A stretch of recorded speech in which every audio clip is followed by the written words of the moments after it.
Yeah, please. All right, can I get a round of applause for VR?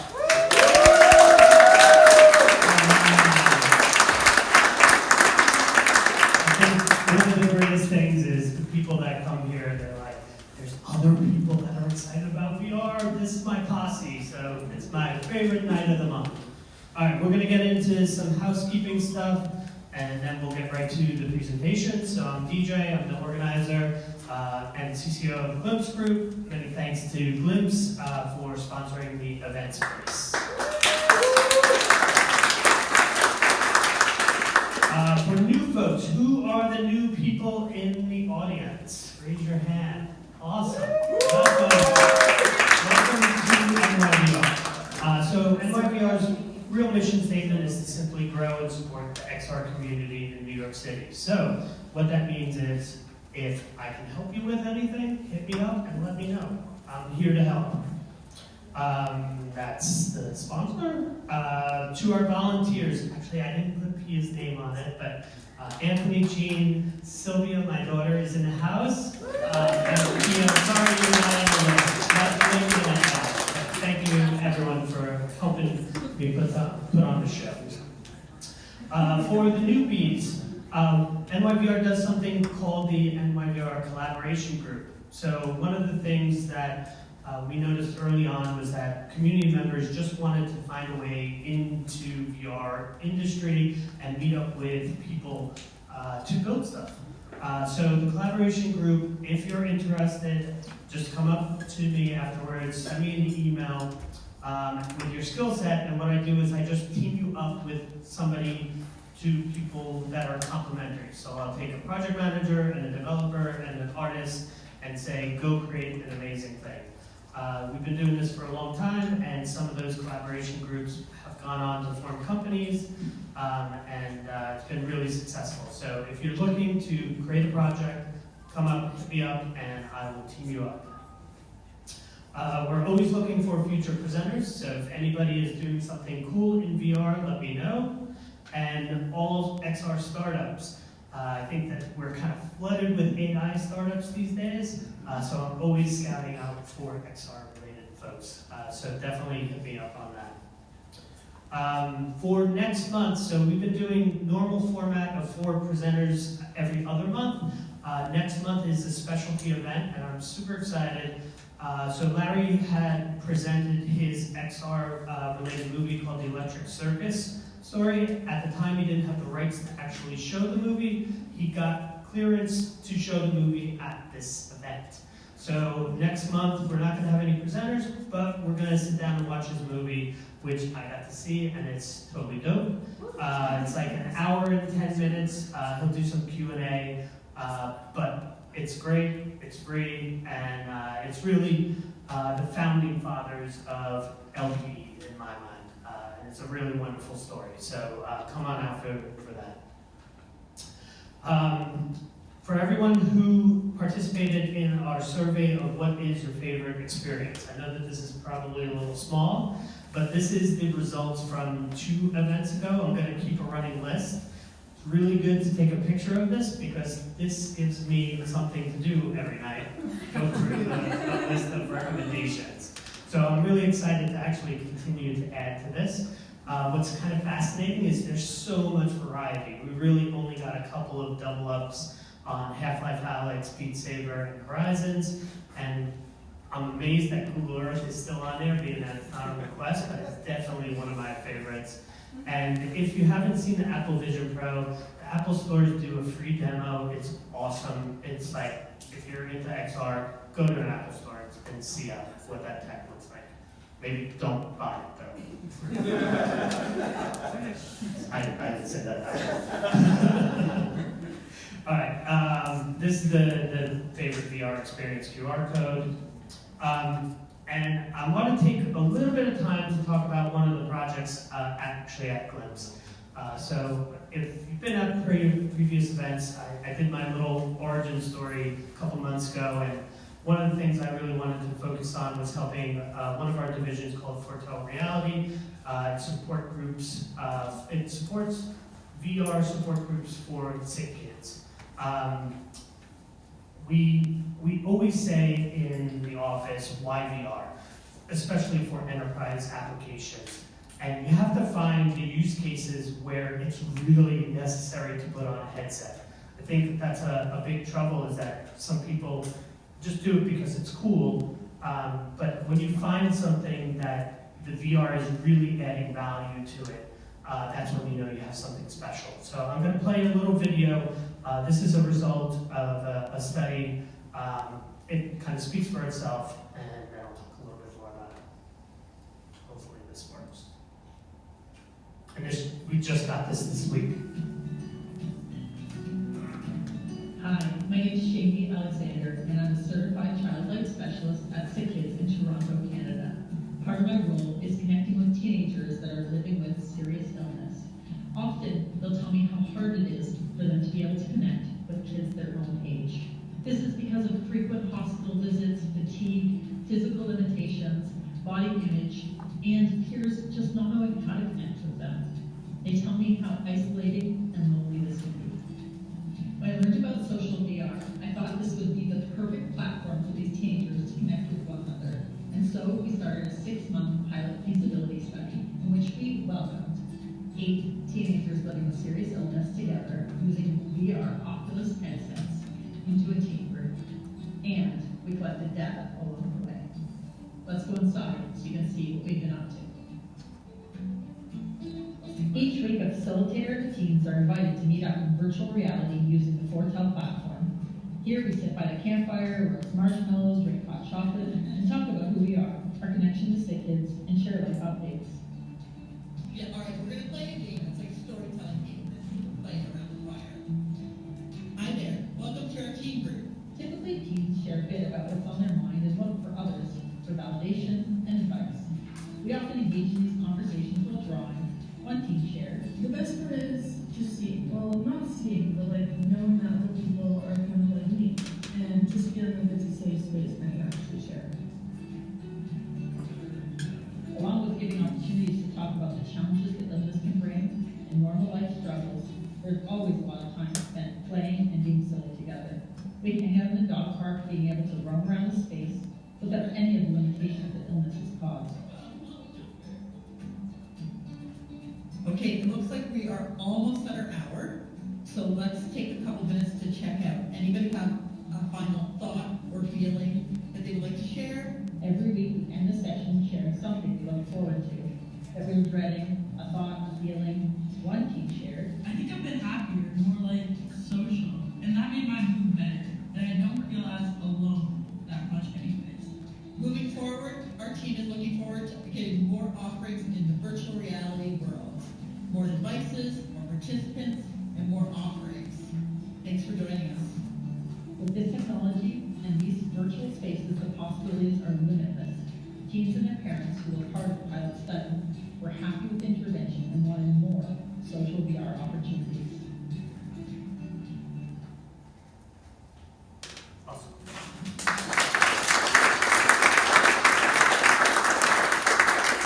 So for this use case, the YVR, 1, sick patients often cannot physically sit next to others. 2, Zoom calls are not effective for support groups. 3, this use case leverages VR's superpower of presence, so you feel as if you're actually sitting across from people. And 4, this was actually a theory at the beginning that's been now proven through our studies, is that avatar embodiment assists users in opening up. And then the 5th and most important thing is it's fun, and that goes to the credit of our design team and our artists and everyone on the Foretell team. So thank you to the Foretell team.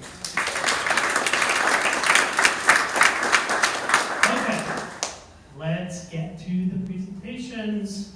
Marta, come on up. Oh, one thing I forgot to mention. No, you're good, you're good. So we do a little different type of QA thing.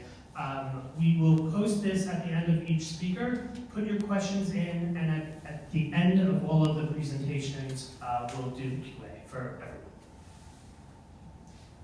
Well, thank you so much. I have to say that I'm impressed with your ability to keep time. I know it's a hard one. And also, I am super excited to be here because actually, Queens was my home the last month that I was in New York. So, thank you so much, guys, for bringing people together. So, I am not going to be here for the Q&A, but I'm going to put my email on screen. So, if you have any questions, you can reach out to me, and I promise I'll come back to the next one. So, tech. What I want to say about tech, actually, is that tech is just a tool. And maybe you're just thinking, what? Isn't that like a VR meetup I am here for? But I would like to say to start with that this is not a dogmatic presentation. What we do at Garage Stories is to start conversations, bring people with very different perspectives onto the table, people who love tech and think that tech is everything. People who hate tech and who are only there for the story. People who don't even know what that tech can do. So essentially what we do at Garage Stories is co-creation, bringing people that's very, very different to the table. So our question to bring all these people together and to make them work on the same direction, this is the main question that we're making them solve. What am I trying to make people feel? And I very intentionally wrote feel, not think. Because we all know that we're emotional beings, and most of our decisions are driven by our emotions, whether it's purchasing decisions or anything mostly in our lives. So, this is what Garage Stories do. We are an innovation lab. We've been running for the last 7 years. We're working with private corporations, but also public institutions, which are by far my favorite. And the way that we've been running this, I have a very short 1-minute video because I am scared of these 15 minutes. So I think this will sum up a little bit the vision to continue with the presentation.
Okay, some things I would like to highlight about this, and one of them is why we started doing this. There is a lot of new technologies, and actually I was having a very interesting conversation with Sam about it just before coming here. There is a lot of new technologies, there is a lot of hype that's been making us think, oh, okay, that's the next big thing, and then there is something else, and sometimes because now things are so fast, right, it gets a little bit confusing, I will say, at some times, or you don't really know where to go, what direction, and that's why we started very focused on VR. That was 2016, 2017, but more and more then we started focusing not so much on a specific tool, but more on, okay, what are we actually trying to solve, which is the challenge, and which are all the technologies that we have available, because in a lot of cases we find out that it's not one technology that's going to solve a problem. Sometimes it's a combination of a lot of technologies that can get us there. That's why I think knowing which is the question you are asking will get you the best answer. So I think it's very important to also spend a lot of time thinking, okay, which is the question that I'm actually asking here? For that, because everyone you saw on that video, no one knows each other. That's one of the premises of the things we do, and Jean has participated in a lot of them. you apply individually, you don't apply with your team. That's why we dedicated a lot of effort in building a methodology that's not dogmatic at all. That's not us trying to tell you this is how you do it. It's more, these are the questions that you should be asking yourself to see what decisions you want to make with it. We've been working all over the world, and that has also been very interesting. I'm originally from Barcelona, but I started this in the US, and I've done also a lot of things in Latin America, and I think it's been very interesting to see how just different cultures think about the potential of technologies in such radically different ways. How they immediately, what they see that's interesting, may be very different just based on the context. And not only this, I feel like countries who are maybe more struggling on their day-to-day because of the economy and so on, they are quicker at thinking of solutions. So it's been a very, very interesting journey being able to work all over. But also during pandemic, we kept doing labs, and even during pandemic, we didn't want to have people join with the team, so we keep this co-creation at the heart of everything. And as I was saying, at some point we realized that focusing on one technology was not getting us the best answers. So this is one exercise that we did that it seems very simple now, and I look at it and it's like, okay, that was so obvious. But it was so hard for me to go from the cliche sentence, oh, technology is just a tool, to actually understanding what I meant myself with that. And it was something as simple as a semantic exercise. Instead of keep thinking this, continue talking about the names of the technologies, and start thinking about the adjectives that those technologies were bringing into the table. And that was like a huge change, because it helped us understand us in the first place what we were trying to do. How am I doing in time? Good. Okay, perfect. Also, another thing is because in order to run these labs, you cannot just say, okay, get together on Friday, we're going to do this thing. Yes, you can do it, but when we did that more at the beginning, we realized that most of our projects will die right after that lab or that event. So we start focusing on building ecosystems. And by ecosystems, I mean like understanding who, let's say we do something more local based in the city. Who in this city should be listening or observing what's happening, even if they are not directly involved? This, which takes a lot of pre-production time, is what has warranted the success of a lot of projects. And I also think that we do it more at event scale, so it's not even for our personal projects, and there is like one challenge and a lot of projects can come out. But I think like even when you're working on a personal project, I think it's very important to analyze the context in which you're working and trying to identify all these allies. Also, another thing that's very fascinating for me, if you go more to the core of storytelling, which is what we started at the beginning with VR, we're really focused not so much on business application, but more on the storytelling possibilities of it. Our first lab, the first question was, what are the stories that are native to this medium?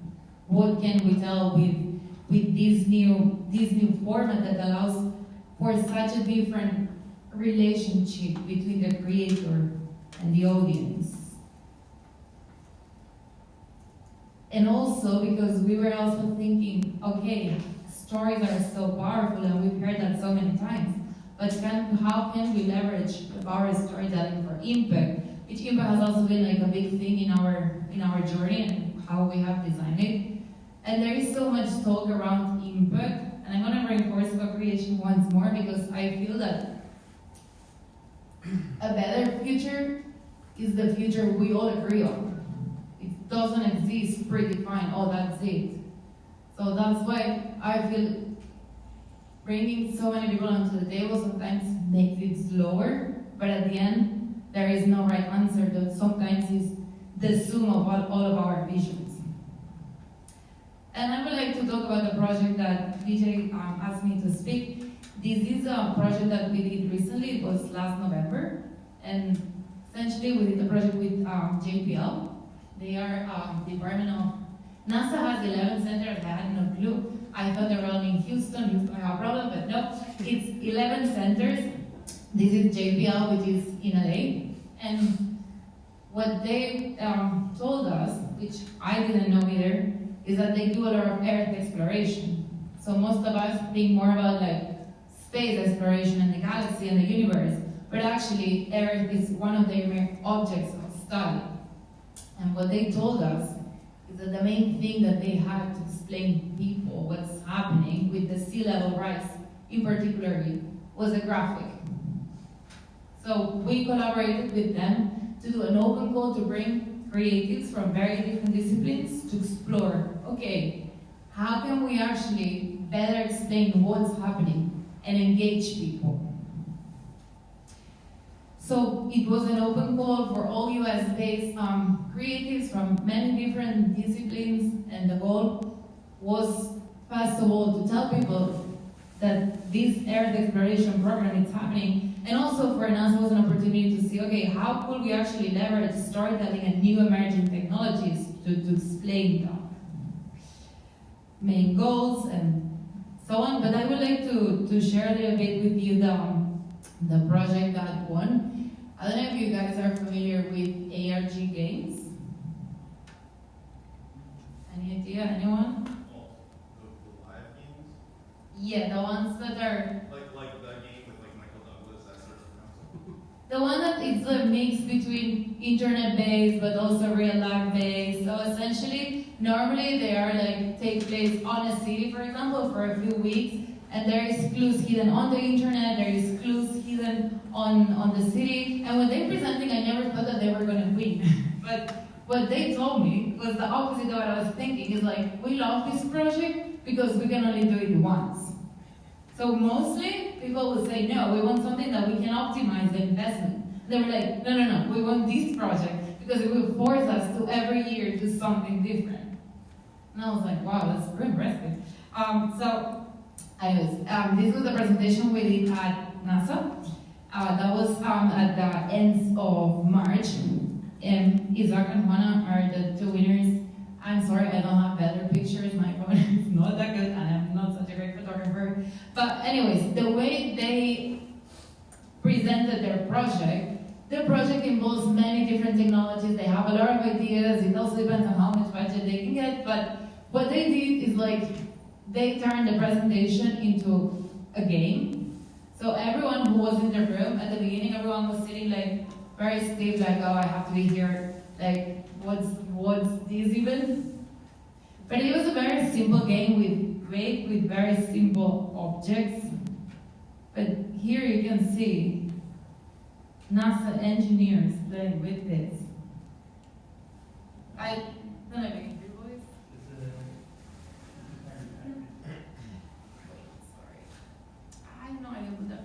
Well, I have many more videos. People start getting like so into it, and I thought it was gonna be so simple, and then it ended up being so difficult. Like it took us like way up twice as much time as we thought, and it was so simple, but just like people getting together and trying to figure that out. And finally, it was like a little demonstration of this map and these things that you have to solve about the future in this. I think that was happening in Chicago and so on.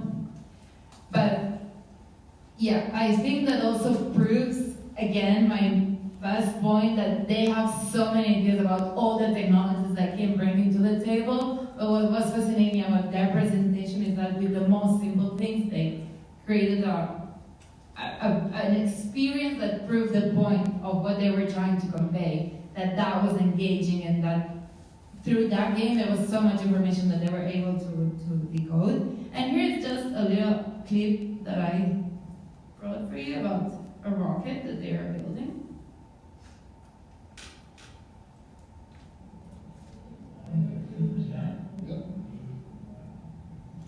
The rocket is on the back.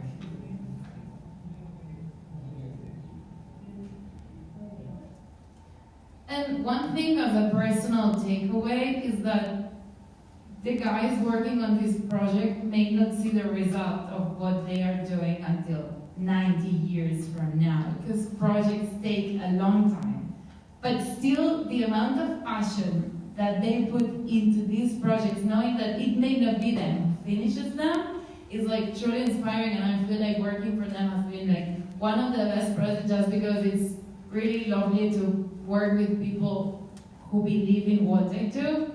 And I think at the core, what keeps me super motivated about Garage Stories is when you create opportunities for people to create, to connect, and to share something that they're passionate about. It's magic. So I think what you're doing with people is great. And yeah, that's it. Thank you.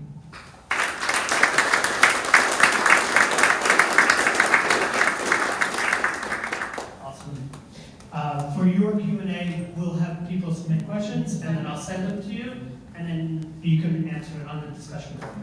Thank you. Awesome. Thank you, Marta. Okay, so this is the QR code for Q&A. If you have any questions, hit that up. And next up, we got Stephen with Palatial. Thank you so much for coming. And Thank you.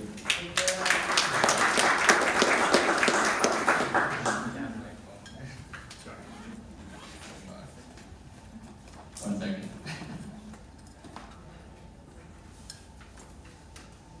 All right. Hi, everyone. I'm Stephen, and I am the CEO and co-founder of Palatial. So a little bit about my background. I have a background in architecture and visualization, and I've been building in real time for the last 9 years, starting in the second year of college when I was invited to do some research at the Cornell Computer Graphics Lab on the sort of perception and psychology behind VR experiences. And the experience really opened my eyes to the sort of potential and world-changing eventuality that is real-time and XR. So I really wanted to put this into practice, and I got the chance to a few years later at Tesla, where I was helping the team at the Gigafactory in Nevada visualize the entire building, which was meant to be the largest building in the world, in Unreal Engine. And then later, I led the XR team at Volley Studio to create a lot of immersive experiences across real estate, architecture, brand experiences, and even financial services. And then a few years later, in 2022, I founded Palatial. So, enough about me. I want to ask you guys, who here is an XR creator? Raise your hand.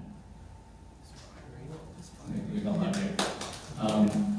What do you guys spend most of your time doing? Everything, okay. I like that. It's honest. So I personally spend many nights looking at my experience and wondering, why is my frame rate so low? And then I find out the following morning that it's because somebody submitted a piece of geometry that has 2 million polygons and that's hidden in the back corner of the scene somewhere. And I think this is something that like a lot of people in the industry struggle with, where, you know, for example, this is a scene that, this is a project that we did for the Tokyo Olympics, where we started off with a sort of production-ready 3D scene that was used to generate renderings. And it took us nearly 3 months to turn this into a mobile VR experience for the Quest. And that's a little crazy, right? Like, you already have the scene, why is it taking so long? And it's, if you were to dig into the details a little bit, the reason is that 90% of the time, you're doing sort of these repetitive and boring and often redundant steps of basically trying to get something that you already have to translate to a real-time environment, such as optimization, making light maps, stuff like that. And yeah, so 85% of your time, 90% of your time is spent doing this thing that no one really wants to do. And let's not forget the sort of friction and frustration of dealing with clients who come to you with really ridiculous requests at the last minute because they aren't able to experience the final experience until like the week that it's due. Okay, so to summarize, creators are spending up to 90% of their time trying to just get things to work, and they're also having trouble communicating this work to the clients, leading to a communication gap. And so that's the problem that I'm trying to solve with Palatial. So we want to simplify the entire process for creating immersive experiences by automating the busy work and creating a collaborative and iterative workflow that allows teams and clients to communicate seamlessly so that anyone can create interactive content. So here's how it works. You can take any 3D model created in Rhino, 3ds Max, or Revit, and export it and upload it to our web dashboard. And then there's like very detailed instructions on how to do this for people who are unfamiliar. And okay, you just upload the file and then select a few options for how you want us to process it, and that's it. You send it off, and in the background, the file's being transferred to our servers on the cloud, where we're running AI analysis on it to understand the contents of the scene, and also to apply optimizations such as reducing duplicate assets, creating instances, and merging meshes, optimizing lighting, and also applying sort of case-specific optimizations based on this AI analysis. So when all is said and done, we can bring sort of architectural scale models that span multiple city blocks from 5 frames a second up to 30 to 60 frames a second on desktop hardware, all without any human intervention. And so now that we have this, we can generate a sort of cloud shareable link that allows you to stream this experience on any browser. And you can customize, or you can fly around, you can adjust the lighting, change the weather, Minecraft. And you can sort of zoom around and take screenshots, and all the cameras that you have set up in your 3D model automatically get transferred right away. And then you can even share it as a secure link to your team or client so that they can view it from anywhere on any internet-enabled device. And as an aside, this is our developer, Karina, who's manning the board back there, who is uploading a DataSense file that I sent to her on her phone onto Palatial, which I wouldn't recommend you do, but the fact that you can do it and create a pixel streaming experience from your phone, I think is really cool. Yeah, that is cool.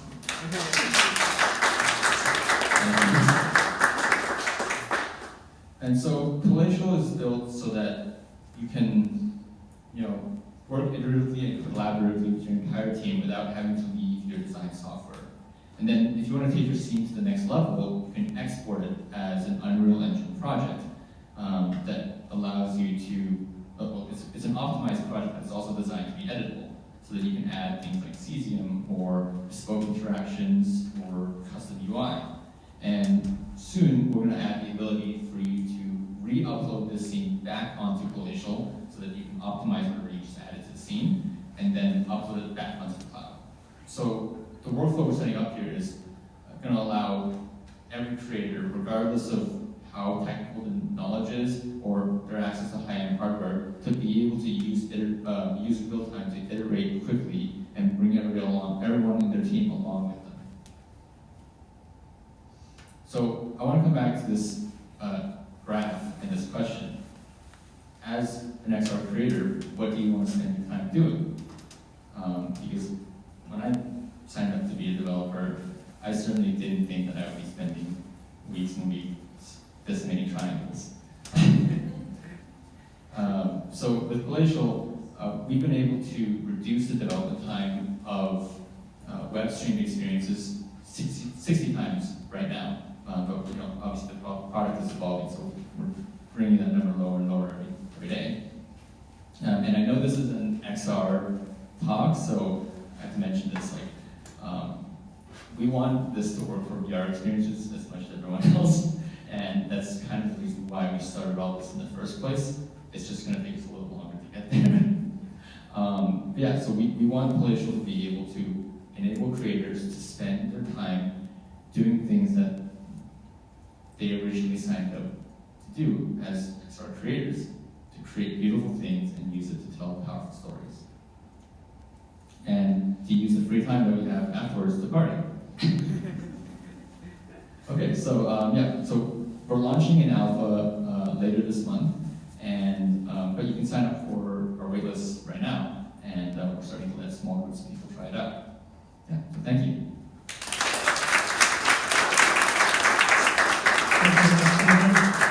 Definitely get that QR code. I think I got a million questions, so hit this one up and put some questions in for Steven, and we'll get you back up on stage afterwards. Awesome. Okay, next up is longtime friend from NYVR, Mr. Bracy Smith, who is merging AI with XR.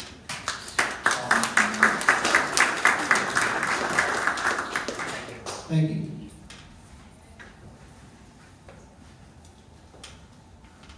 Hello, everyone.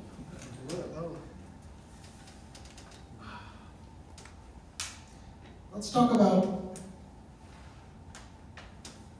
feelings. I like that. Me too.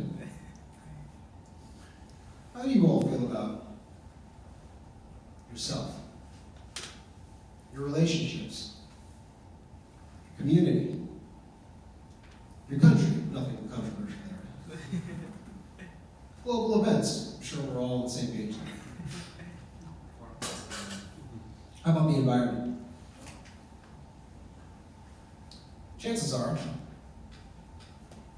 probably dealing with a lot, probably feeling a lot.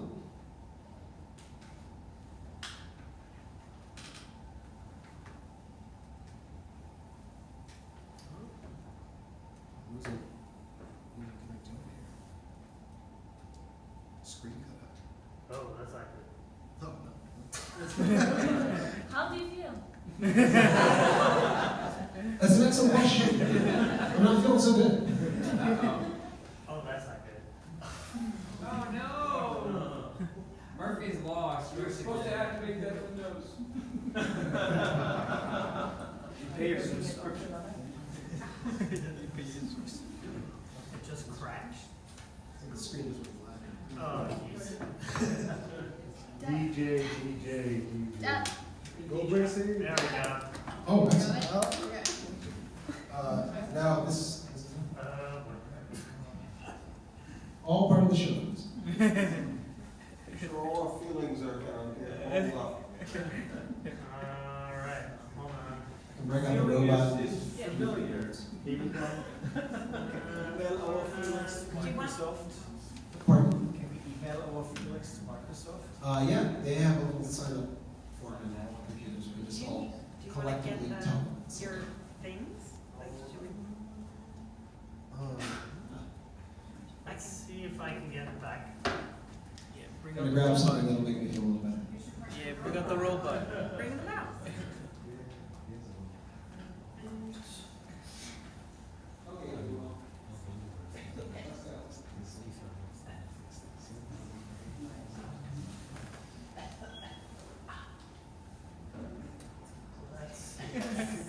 Oh, Mocha!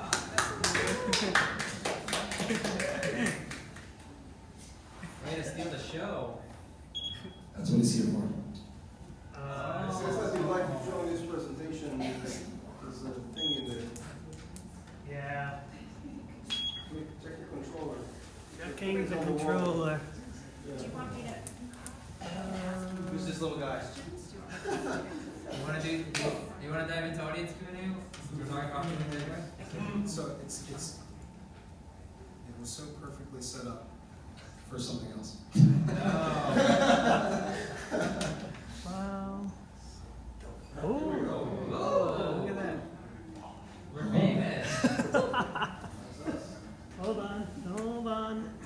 We're almost there.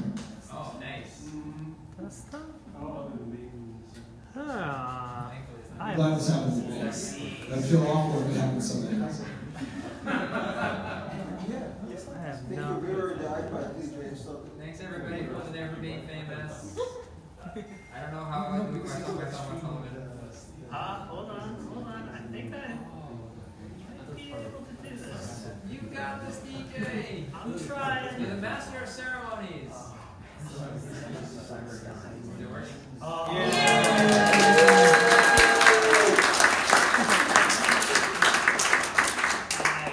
I am shocked that I made that up. I knew you were gonna figure it out.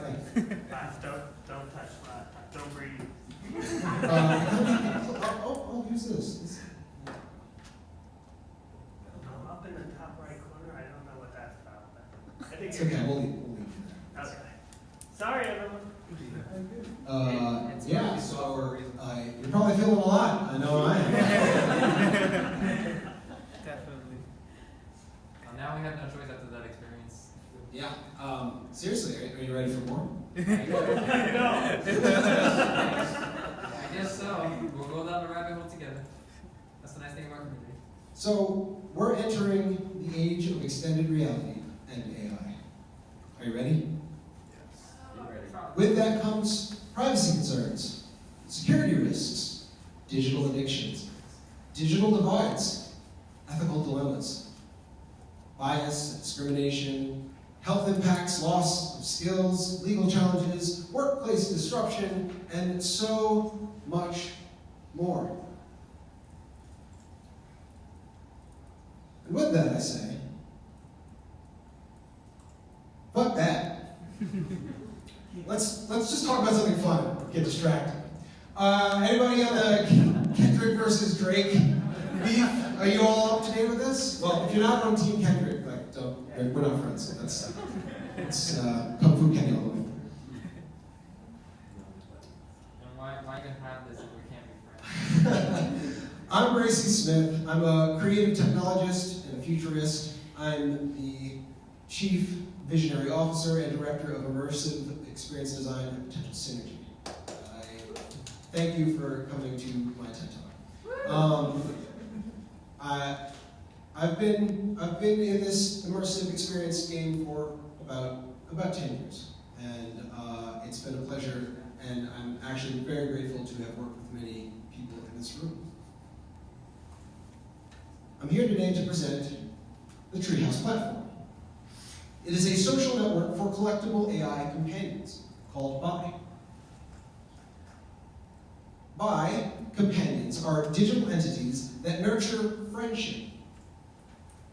Each has a unique personality that affects the way they act, communicate, and create content. Like talking to a smart Funko Pop that can create.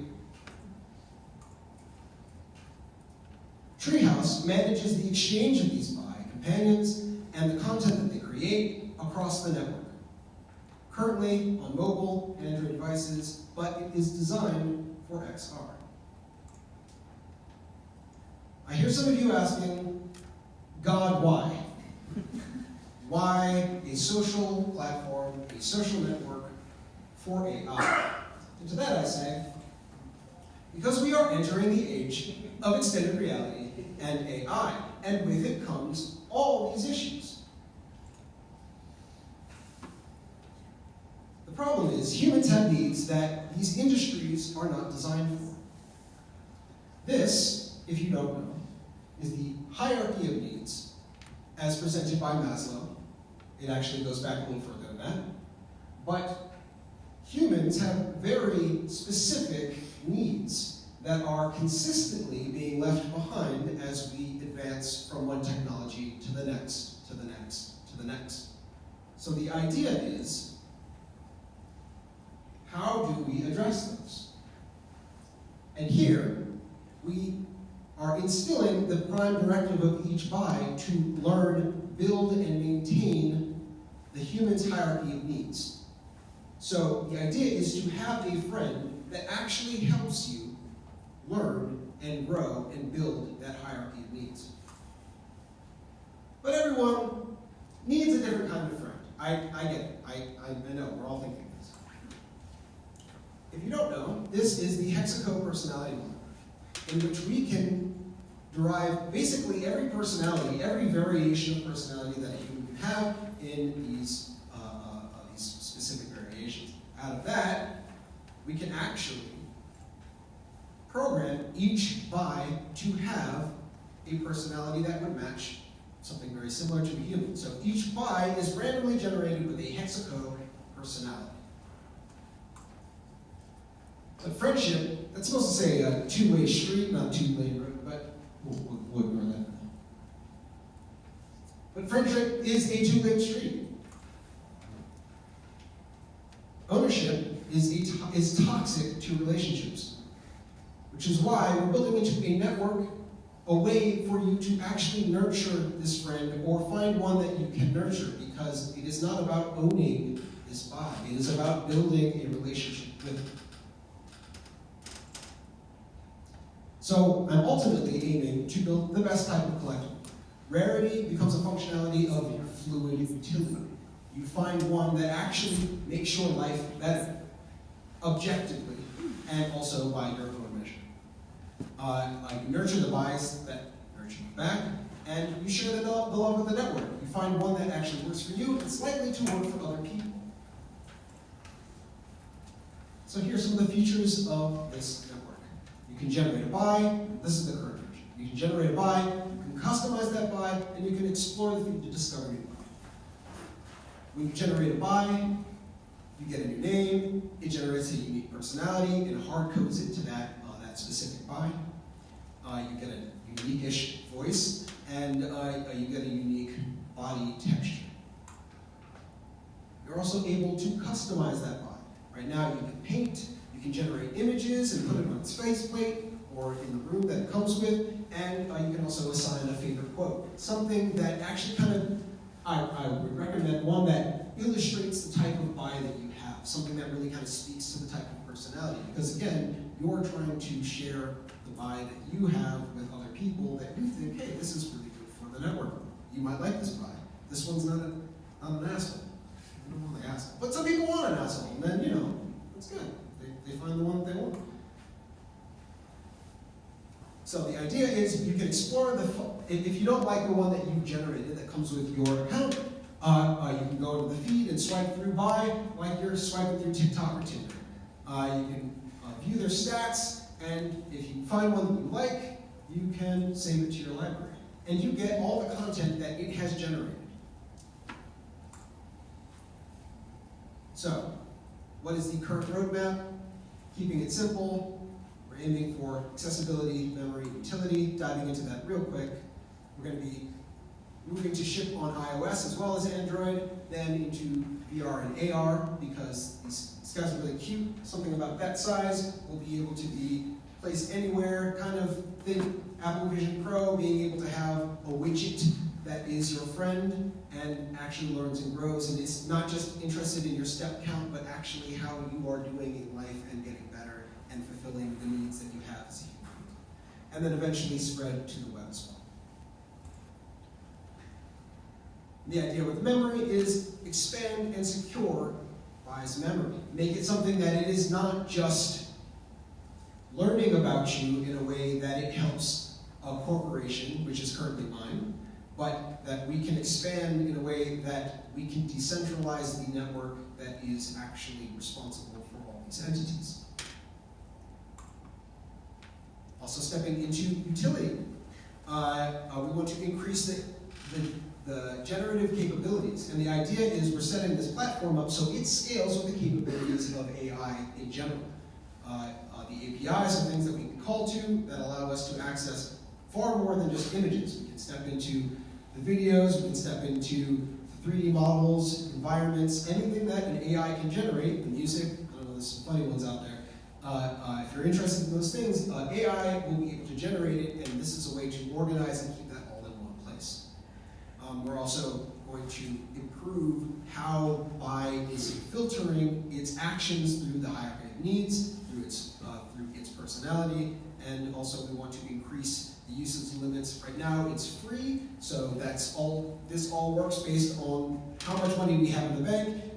So as we start to roll out our monetization strategy, we will expand the limits.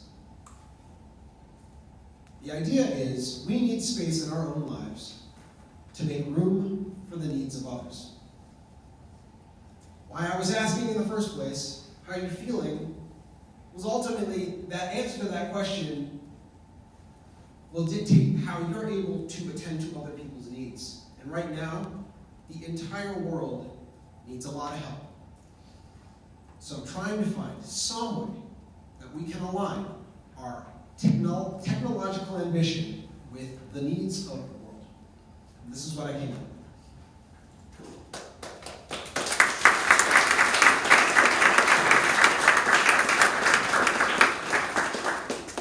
Wasn't expecting to clap there. I don't know what to do.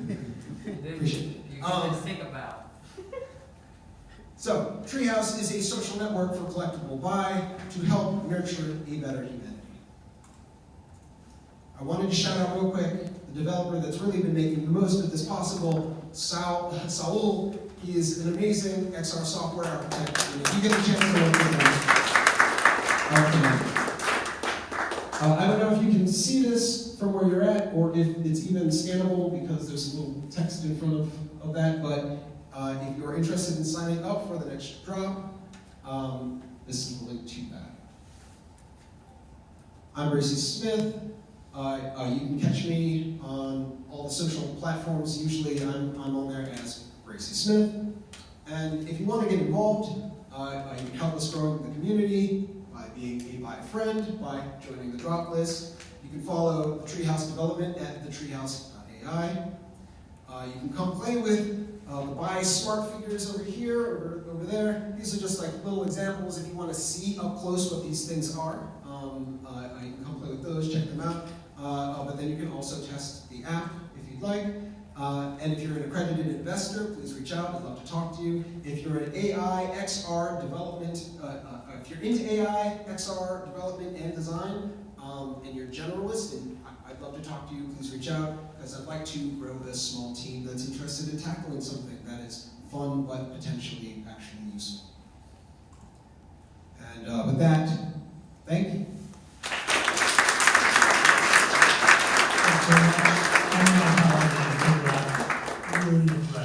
It's all good. Okay, so hit this up for questions, and up next is Mr. David. I would say one of the true original gangsters of the XR world.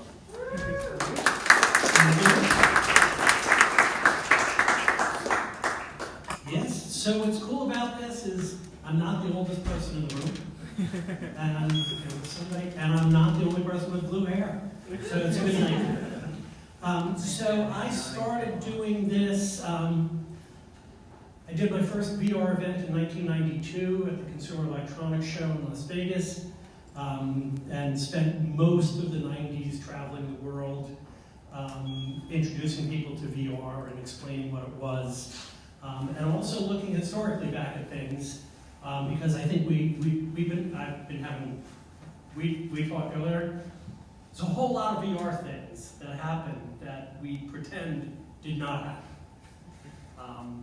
And you know, I still hear people today going, if only there was research about this. Like, dude, there's like 50 years of research in VR stuff. So I always like to point this out. Anybody remember this TV show? I did not, just so you know. This is actually the first interactive TV show. It's called Winky Dink. The way Winky Dink worked is you got a plastic screen that you were supposed to put over your TV set. And then Winky Dink would say, hey, boys and girls, the bridge is out. I need everybody to go to your TV screen and draw me a bridge. And then that bridge would appear, and then Winky Dink would cross the bridge. Winky Dink was taken off the air because apparently a lot of kids found it was just easier to draw on the TV. And that wasn't really good for TV. So this is some of the stuff I've done over the years. The Cutty Sark Virtual Voyage is still, to my knowledge, the largest tour of VR that's ever been done. We traveled for 18 months around the United States with 2 complete units. You got to stand on the deck of a ship and sail a Cutty Sark, for obviously the Cutty Sark whiskey folks. And that's one of the things, about ADHD, like most of us in this room probably have. I jump a lot. It's one of the things I like to talk about. I did a bar tour for a whiskey company where you stood on the deck of a ship that bounced. I did not get anybody sick. The truth of the matter is, now, we found an interesting thing. I wish I could say we really thought about this and it was well designed. It was a total, we didn't want to do a motion platform that was very expensive and very difficult to move. So you were literally standing on springs, so the deck just sort of bounced a little bit with you. That stopped motion sickness because the inner ear felt motion, right? So we had a lot of fun. I really had to define everything in the 90s. You guys all think it's so difficult today. Anybody remember those virtuality CS1000s? Right? It was bigger than the podium I'm standing on. Not very good.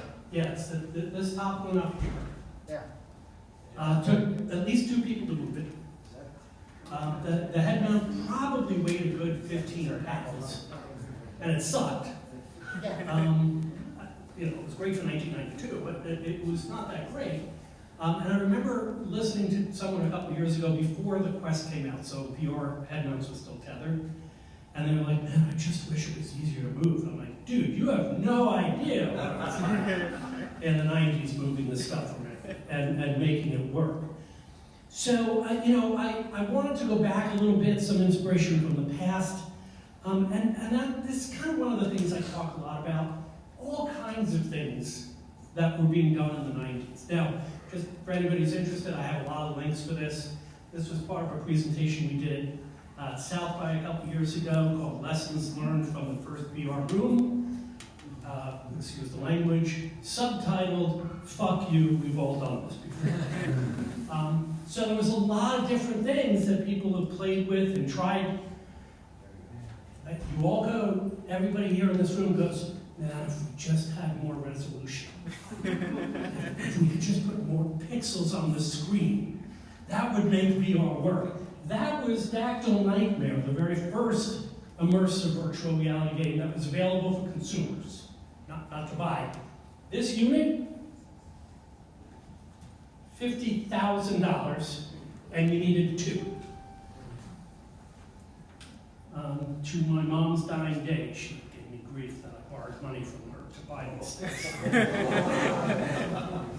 Subtly, as moms do. It was never really overt, It was not like, I can't believe I lent you money. It was always like, if I had an extra $15,000, people would wait for hours to play this game.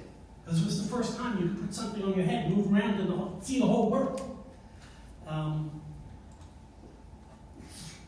I'm going to complain about something, but I also do it. So, had a client in 1994 say, I want to network 26 headmounts and give people a single experience, 26 headmounts. 1994, not possible at all. Like, no amount of computing power could do this, and they didn't have the budget for that.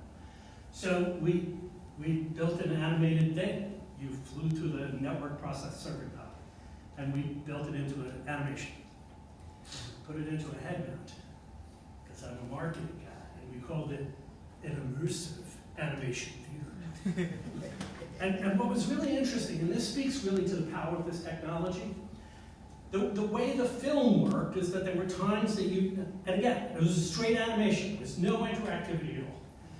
But as you were flying through this thing, the camera would pan left, or the camera would pan right. And invariably, if you're in a head mount and the camera pans left, you turn and look left. It's a natural reaction. And I was there at the end, and people were coming out and going, it's unbelievable, it's tracking everything you do, you have to wait. It's not doing any of that. No, like, dude, I just did it, I know what it's like, dude, I built it. It's not doing any of that. But people got very excited, and we could have just played an animation on a big ass screen, and it would have had no impact at all for the client. This is the Kaisar Virtual Voyage. As I said, this spent almost 2 years in bars and things around the country. But here's the great thing about this. It was awesome technology. It was 1993, 94. It's $1 million software. $1 million software. But here's what they did that was awesome, and this is going to be one of the things that, a couple people have already said. I'm going to say it every time you talk to me. Great story. So what they did was, this was for Kaiser Whiskey. They found a gentleman, Pete McCoy, real human being, Prohibition-era smuggler, one of 3 places where the expression real McCoy comes from. Right? So he was a historical person, and the story was that you were sailing his ship from the islands to the north shore of Long Island to smuggle in 1,000 cases of cutty sark. And throughout the experience, there'd be a storm, and you had to know how to sail the ship into the storm without cases falling over the side. There'd be pirates and all kinds of activities that would get you to the end. Difference between software people and people like me. So they're running on an SDI Onyx Reality Edge. Probably cost $250,000 computer, and about probably 100th of the power of any of our cell phone booths. And, by the way, was this, again, this is probably twice the size of this podium. So, I get to go see the first software for the first time that I'm seeing it. And so I love software developers, right? They're on site. They show me this thing. It's unbelievable. Looks great, beautiful. Most realistic wave motion ever put into an immersive environment up to that point. It was awesome. They finished it, they're like, what do you think? And I went, there's no score. They're like, what are you talking about? And I said, well, I'm doing a bar tour, and really, to see if you win, right? People want to know that I kick Dave's ass, DJ's ass. That's all they care about. They don't care that it's the most realistic wave motion ever created in a virtual environment. And they had a heart attack, because I should have led with it was really beautiful. You guys did a great job designing it. I should have led with that. I learned a lot of it there. This head mount was about $100,000. Bar tour for people drinking cutty sark. I'll do the videos later because I'll just talk. This is Regis from Live with Regis and Kathy Lee, where I introduced them to virtual reality. This was a project we did in 2007. The entire audience played a video game. They played Breakout in movie theaters by leaning left or right in their seats. We did a motion tracking camera at the front of the theater, and the whole audience played. And I'll show these videos if anybody wants to see them. But I also want to show out, so here's what people thought VR was going to be in the 90s. We talk about the hype cycle, right? Look at how many millions of dollars we're going to do. 99 is unbelievable. We're still hoping one day to hit these numbers, but here's the hype cycle. So at the same time, in July of 1995, that people are saying this is going to be an incredible, big audience, Andrew Jaffe, writing an ad week, said, yeah, this is not going anywhere. Because we've been dealing with this from the beginning. People get excited, people get unexcited. People get excited, people get unexcited. People used to come to us, and me all the time particularly, and they would say, how come it doesn't look like it did? Remember the Lawnmower Man? Anybody watch that? By the way, if you're a VR person and you have not watched the Lawnmower Man, you are not a VR person. Go home tonight, look it up, go watch the movie. But people would come up to me afterwards and they'd be like, how come it doesn't look like it does in the movie? And I'd be like, it's a movie? Like, do you not understand how movies work? So we look a lot about what's also out there. Now, this was probably 15, 16 years ago at Epcot Center. Long enough ago that you got the phone to play the game, because they didn't trust your own phone to make it work. And the game was that, if you know Kim Possible, she's a high school cheerleader who's also a big spy and saves the world every episode. You got a phone, the phone rang, the phone said, whoever the villain was, I don't remember, is plotting to destroy the world, go to Mexico and you'll get your first clue. And then we'd run off to Mexico, and what was great about this And when you got to Mexico, the phone would interact in the room that you were in, and something would happen only because you were in the room with the phone. Right? So a completely immersive experience. This was also fun. I know this is not VR, but I love this thing. It's called a Boonie. Anybody know? Cricket players, David Boone, known for two things: best cricket player in the world in his day, back in the early 2000s, Australia. Also known apparently for drinking the most number of beers on the direct flight from London to Sydney in a single flight. There's two things. So they built this thing, sat on top of your beer can. They embedded code into the broadcast signal that would trigger the Boonie so that he talked to the screen in real time while you were watching cricket matches. I used to travel with them, and it invariably scared the shit out of me because it would be 3 o'clock in the morning, and suddenly this voice would go, "I'm thirsty, somebody get a beer," and I'd be like, "Yeah." So I'll go back to more VR stuff. Has anybody ever played Zombie Run? It's a great game, great game. Zombie Run it's on your phone, it's GPS based, it's a kind of an AR experience, and it tells you where zombies are. And so as you're going about your path, it'll say there's a zombie in front of you. Daughter and I used to play this game all the time in the car. She would be in the back seat, in her car seat, and we'd be driving to go get groceries, and she'd be like, "Dad, make a left. There's a zombie in front of us." And we'd, take 2 hours to get to the grocery store, but fun stuff. This was a company out of the UK that would do things so that as you look down the street, using AR, it would tell you what the offers were in the store and things like that. Lego, of course, has done a lot. Adidas also built an AR app on their shoe. Wandla was one of the first, but not the first, AR books back in the early 2000s, where you could read the book without using the AR app, but the AR app gave you a lot of secret clues about how the story went. And I love, because we're talking about things like Humane and Rabbit AI right now. This is MIT's Sixth Sense, which was a big honkin' camera projector rig that you wore. That didn't work. It worked. It actually worked very well, but it was never turned into a product for a lot of reasons, not the least of which, of course, the privacy concerns and things like that. But really interesting things like this. Simple, let the system know to take a picture. So it's a really easy way, and this is also one of the things we deal with a lot at where I work now, the Great Experience Lab, is, in this new AR world, where there's going to be information around us everywhere, how do we engage with that world? How are we going to engage with the information? If you've ever done a HoloLens, how many people have played with the HoloLens? Right? The very first thing you do is the onion, they call it, the lumen onion or something like that. You did this thing. This is not a thing you want to walk around New York doing. I was using it in Bryant Park one day when we first got it. This is a bad idea, And we don't think about stuff like that. Like, what do you swipe through things? We don't know what the interface is. And I love that there's some really interesting experiments happening, even if they don't come to fruition.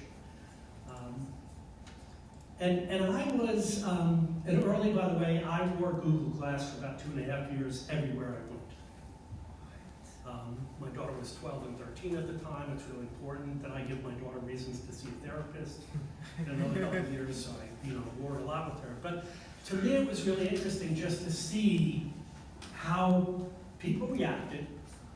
I had two, actually, in 2.5 years, I had 2 glass hole cards. Mainly people bought me beers because they wanted to play with it. And it was weird how little people really understood this stuff. So there used to be a great bar called the Ginger Man. I don't know if it's still here, but a great bar. And I'm there one day, and I wear glasses, so with Google Glass, there were many days that I honestly did not remember I was wearing them. And so the bartender comes over and goes, "Dude, you gotta take them off." I said, "No problem. What's the issue?" Because people are really worried you could, be taking pictures, and they don't know about it. No problem at all. What if I take my cell phone out and start taking pictures of everybody here at the bar?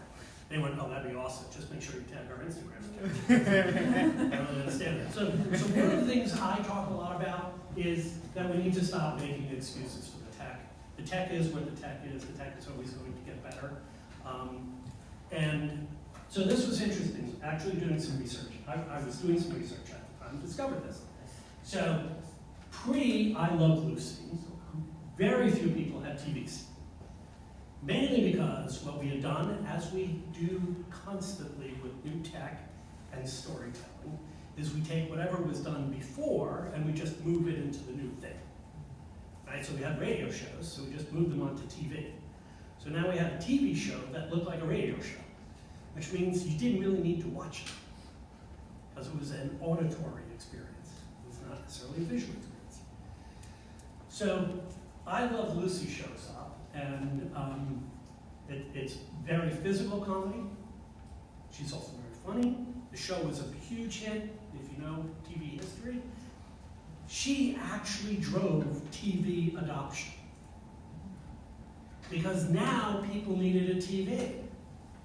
And now, which we don't have anymore, but back then we had the water cooler conversations, where people would come in the next day and go, can you believe Lucy? She was in this chocolate factory and she was stuffing chocolates and it was the funniest thing ever.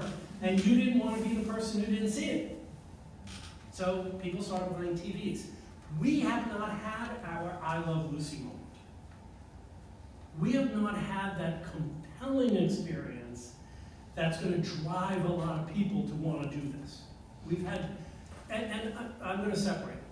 I'm talking strictly on a consumer basis, like getting people to buy headsets on a consumer basis. There is incredible work being done in the medical field and design field, lots of great reasons. But as a consumer basis, we haven't had that experience yet, that I Love Lucy. This was a great arcade experience from years ago. And what they did was it was VR as a bowling league.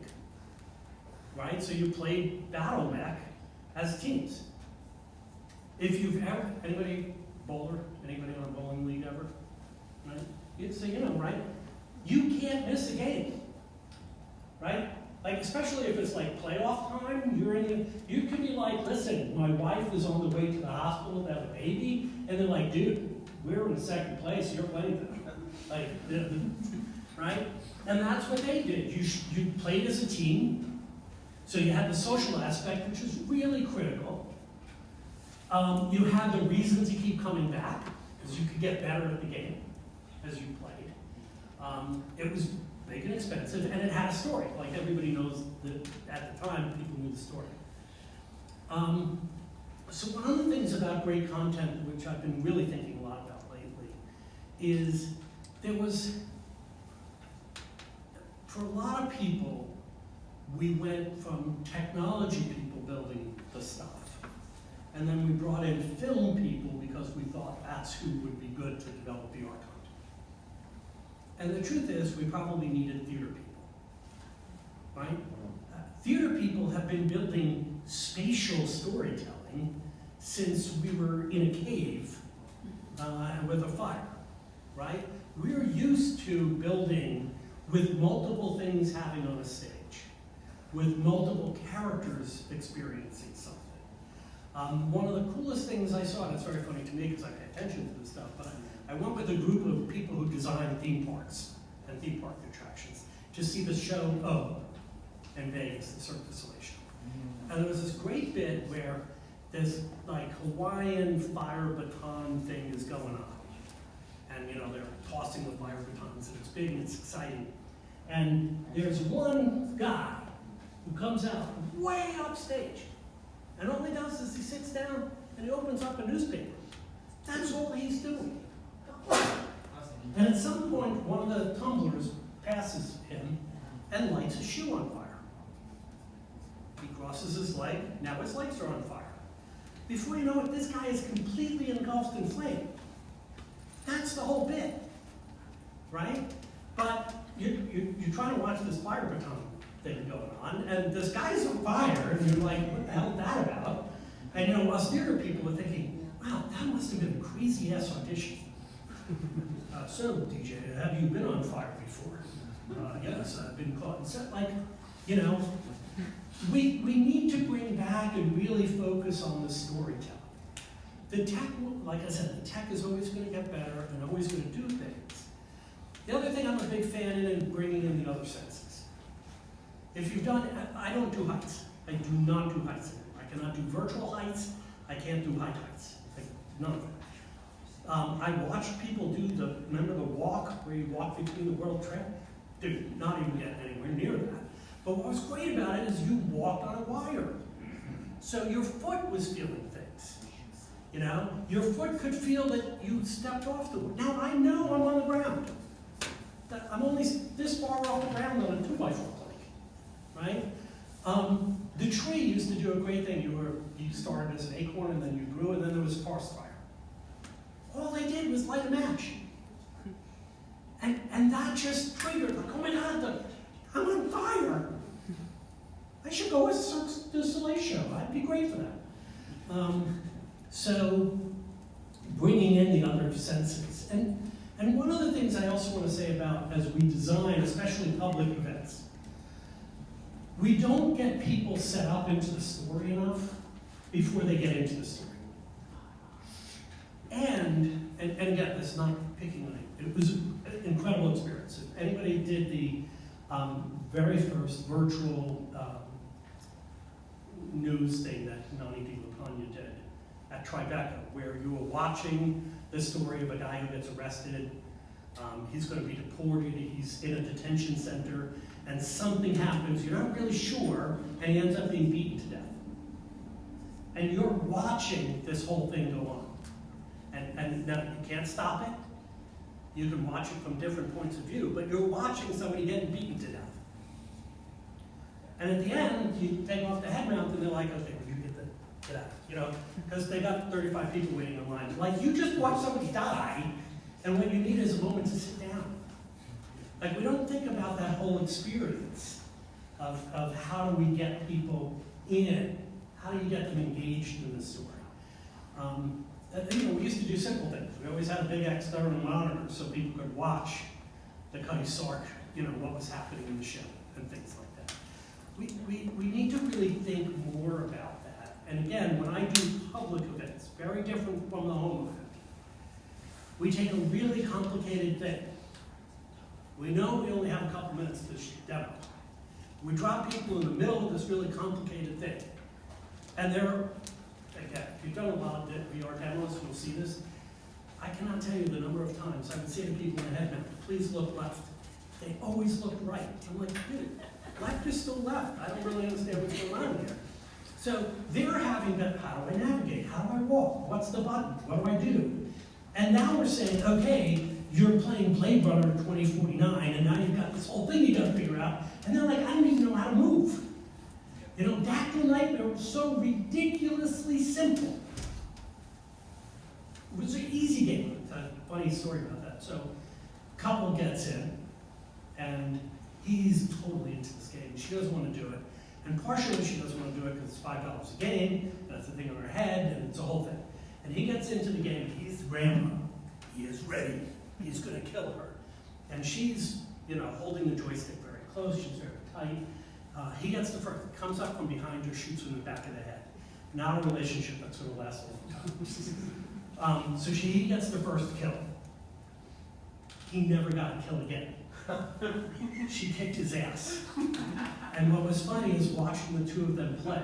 The more she got the kills, the further her hands came out. And by the end of the game, she's like, yeah! And he's like, my thing isn't working. It was really funny, but people really, we don't need big, complicated stories all the time. We need like pretty simple, sometimes easy ways to get people into the story. And I think that's, you know, part of the thing I'll challenge you with is really think about it. As Marta said, look for a lot of collaborators. Again, the problem we have as a country is that we're all in our own echo chambers. Whatever your echo chamber is, we're all there. So the great thing about getting outside the echo chamber is you talk to other people. Like, I remember doing a game demo with a group of students from Carnegie Mellon. We played the game, and at the end of the game, we were like, don't know what the hell the game was. I didn't understand a single thing I did. And they were like, it's so obvious. Like, if I had spent 6 months making the game, it would have been obvious to me too. I haven't. I just saw it for the first time. To me, it wasn't obvious at all. So, getting outside our circles. I'm a theater person. I have a degree in theater. I was a Disney character. Go talk to theater people. They really know how to create immersive stories. Because they've been doing that, again, for 1,000 years. I think that's, so I do have a bunch of links. There's also some great books over there. Hamlet on the holodeck, The Computer is the Stage. There's some really interesting work that's been around for a really long time that can help people, help you all, understand and see what's been done before. And also, reach Tom Furness at the Head Lab. There's Jackie Morey, who's still doing VR work. Chris Stapleton, who was with Universal Studios and built the Institute for Simulation and Training at UCF. There's some people out there who have been doing this. Linda Jacobs, another one, who I have worked with. Garage VR, because at the time you could either spend $100,000 or you made VR from shit that you could find. And she has a whole book about how to do that. There's some really great people out there who love to talk to people and talk about some of the things in the past and where we came from and where we can go. And the truth of the matter is, until we have an I Love Lucy moment, we won't be the industry that we all want it to be. So get your chocolate lines, manufacturing lines ready, get your pie in the face lines ready, get your, I'm trying to think of what the Lucy big stomping grapes. Winemaking. The winemaking, big I Love Lucy thing. Think about those things that are really going to appeal not to us, because we'll do anything, because we're in the biz, but appeal to the people who aren't in the biz, who need to be those people who become excited and advocate for the industry. So, thank you very much.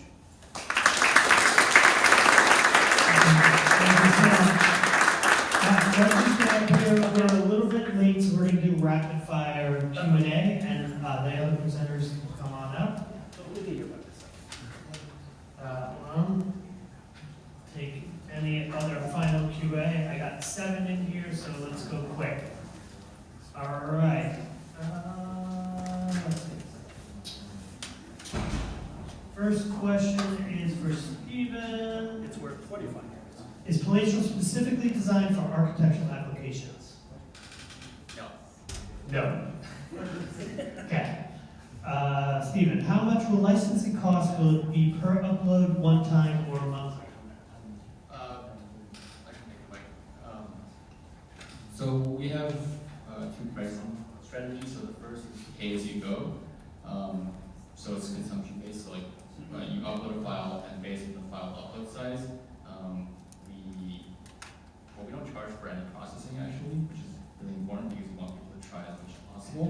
But once you get the file up there, you can either stream it or you can download it. We charge for downloads. If you want to convert it to a real project, we charge by the upload size, and that's $60 per gigabyte. And then for streaming, it's $20 per hour. But if you are not happy with the results, then you don't pay anything. And then, if you are a heavy user, we have subscription plans available, and you can find details on our site. There are 2 tiers. One is $100, one is $400 a month. But you have crazy accounts that you will basically not be able to use up.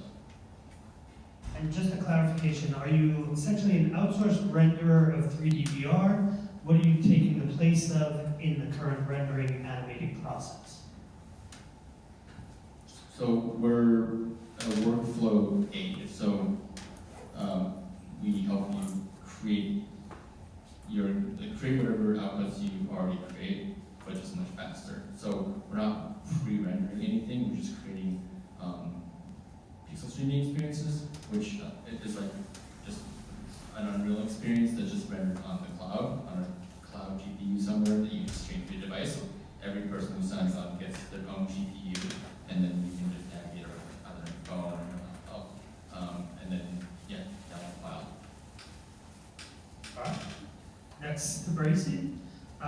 VR and AR, are you looking at mixed reality app or an immersive app? Both, honestly. The idea is once we start to step into virtual worlds and you want to have a little companion that's traveling with you in those virtual worlds, that's the idea in virtual worlds. But then also the value in mixed reality is you can place it in your space and do something in reality, ask it about the weather, and show you information. What personal information does the app collect? Does the bot maintain contextual memory from one session to another? Currently, no, it does not maintain contextual information from one session to the next in this current iteration. However, the idea is to localize that memory and make it only accessible by the account and the bot that is attached to that account. So we never, as the entity, as the company, have access to any of this information. David, come on back. What lessons do you think our industry learned in the 90s that we forgot? All of them. Yeah, I mean, again, I think storytelling, we really, here's what killed VR in the 90s. The easiest thing to do VR in the 90s was a game called Doom. So everybody ported Doom into a head mount, and there really wasn't enough reason to buy a head mount, just to play that single game. That's a huge lesson. I think the other thing that we've forgotten, again, one of my things, we like to create names. I'm a marketing guy, I love making names, but it's really confusing to the audience. You know, we had VR and cyberspace. Those are the only two things we talked about. So I think being clear in our message and what we're talking about to the audience is something we've lost. What do you think are modern examples of great content? That's a really good question. I'm going to have to think on that. Simple again, Beat Saber. Ridiculously simple, easy for people to get into, easy for people to understand. And built from the ground up in VR. That's correct, and built from the ground up, not ported over from another format. It'll be interesting to see some of the larger, game experiences like a Mist as they, what that looks like.